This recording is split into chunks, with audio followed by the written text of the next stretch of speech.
লিঙ্গ মোটা করার মেডিসিন খেলে লিঙ্গ মোটা এবং লম্বা হয় কিনা, এর কোনো সাইড এফেক্ট রয়েছে কিনা এ বিষয়ে জানবো আজকে আমরা।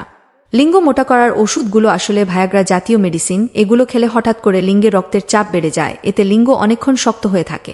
যারা এই মেডিসিনগুলো খায় তখন তারা মনে করে লিঙ্গ মোটা হয়ে গেছে। আসলে 2-1 ঘন্টা পরই লিঙ্গ আগের মতো হয়ে যায়, বরং আগের থেকেও খারাপ অবস্থায় চলে আসে।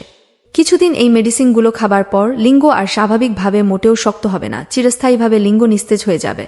অনেক পুরুষের লিঙ্গের সাইজ ভালো থাকার পরও তারা মনে করে তাদের লিঙ্গ আরও মোটা করতে হবে, এজন্য নানান ধরনের মেডিসিন কিনে খায় এবং লিঙ্গে নানান ধরনের লোশন জাতীয় জিনিস মালিশ করে।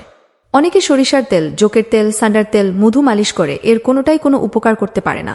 পুরুষের 18 থেকে 20 বছরের পর লিঙ্গ আর লম্বা হয় না কোনো কিছুতেই, তবে বয়স বাড়ার সাথে সাথে কিছুটা মোটা হতে পারে। কিন্তু আপনি কোনো ধরনের মালিশ করে কিংবা কোনো ধরনের মেডিসিন খেয়ে লিঙ্গকে মোটা করতে পারবেন না। এতে শুধুমাত্র আপনার লিঙ্গের ক্ষতিই হবে, সেই সাথে আপনার অর্থ ও সময় নষ্ট হবে। বরং আজেবাজে মেডিসিন খেলে কিংবা আজেবাজে মেডিসিন ব্যবহার করলে আপনি স্বাভাবিকভাবে যতক্ষণ সহবাস করতে পারতেন ততক্ষণও করতে পারবেন না, চিরস্থায়ীভাবে ধ্বজভঙ্গ হয়ে যাবে আপনার। এখন হয়তো আপনি প্রশ্ন করবেন, লিঙ্গ মোটা করা না গেলে এখন করণীয় কি? আপনার করণীয় হচ্ছে 2টা বিষয় মাথায় রাখা। 1, লিঙ্গের সাইজ যেমনই থাকুক আপনাকে দীর্ঘ সময় সহবাস করতে হবে। যেন 10 থেকে 15 মিনিট সহবাস করতে পারেন, এজন্য পুষ্টিকর খাবার গ্রহণ করতে হবে, আজে বাজে খাবার বাদ দিতে হবে, ব্যায়াম করতে হবে। 2, দীর্ঘ সময় সহবাস করার জন্য এবং স্ত্রীর দ্রুত অর্গাজম ঘটানোর জন্য সহবাসের নতুন নতুন স্টাইল ট্রাই করতে হবে এবং স্ত্রীকে সম্পূর্ণ উত্তেজিত করে তারপরে সহবাস শুরু করতে হবে।